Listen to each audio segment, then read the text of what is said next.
Okay, this one's going to be a little bit of a tough one for you all to see, but I want to make sure that I get everything documented. Once again, what you're looking at is this is the underside of the steering linkage. So you're at the back of the truck, you're all the way underneath, basically under the flywheel. Right here is the bolt for that, the driver's side I-beam. I'm going to disconnect this bolt, fingers crossed, and then switch over and do the other one, hopefully. So without further ado,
now, one thing to note, because I don't have it jacked up enough,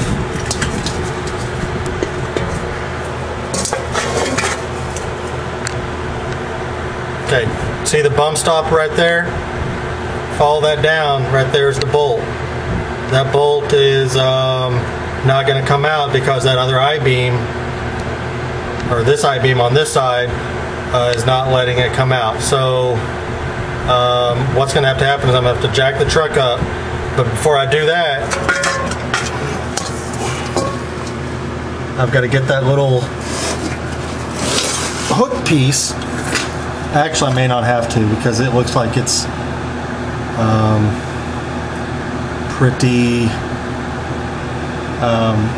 pretty far from hidden, so I'll probably be alright with just leaving that on. I just need to jack up the truck just a tad just to get that bolt out.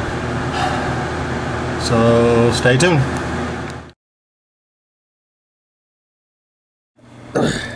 Hey YouTube, it's me again, kicking it back up in the garage here. Wanted to give you an update of the front end, the stance, and how it's setting. I don't know if you could see very well or not. Pretty low, huh? Alright, I got a confession to make. I have not actually completed the Jaguar swap. What I'm doing here, now that does not mean that I'm not still working on the Jaguar swap. I am. But what I wanted to do was see exactly how low the truck would look, or how much the truck would tuck the tire if the I-beam was still in and the coil spring was taken out. Basically, if I was running with bags, airbags, and completely deflated, that kind of gives you an idea of how much it would lower it. Which, to be honest with you, that's a pretty good stance. And in fact, if I could achieve that with the Jaguar, when I do put the Jaguar suspension on there, I'll be stoked. The problem with all that is, you know, it's a little misrepresentation as far as how much it's tucking inside the fender, because these tires are 70 series tires, I believe, if not even 75 series. I think they're 70 series. But it's a pretty cool stance. All I did, you can see the jack there, is, and I just set the tire on the rim, or the rim on the hub, and just jacked it up. It's setting, basically it's jacked up all the way until it hits the bump stops. But I couldn't resist, and you know, I wanted to give everybody who is contemplating, you know, maybe some alternatives as opposed to buying dropped I-beams, now, you know, a way to lower their vehicle. You could do it this way, and the camber is really not bad at all. The only problem with doing it this way is you would have absolutely no travel in your, because you would have no coils. I mean, your coil springs would not be there. So I wouldn't obviously recommend it, but you know, I'm just saying, this is definitely gives a person an idea on a non-dropped I-beam truck, you know, what you could expect if you do not touch the I-beams and you get inventive, whether that's with a coil over shock or you put airbags on a stock I-beam. This is kind of the look that you can go for when it's fully decompressed, minus maybe another inch or so, maybe another 2 inches on top, and that's only because I still have the bump stop and it's just setting on the bump stop.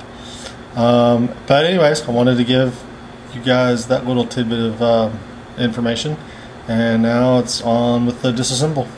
Stay tuned.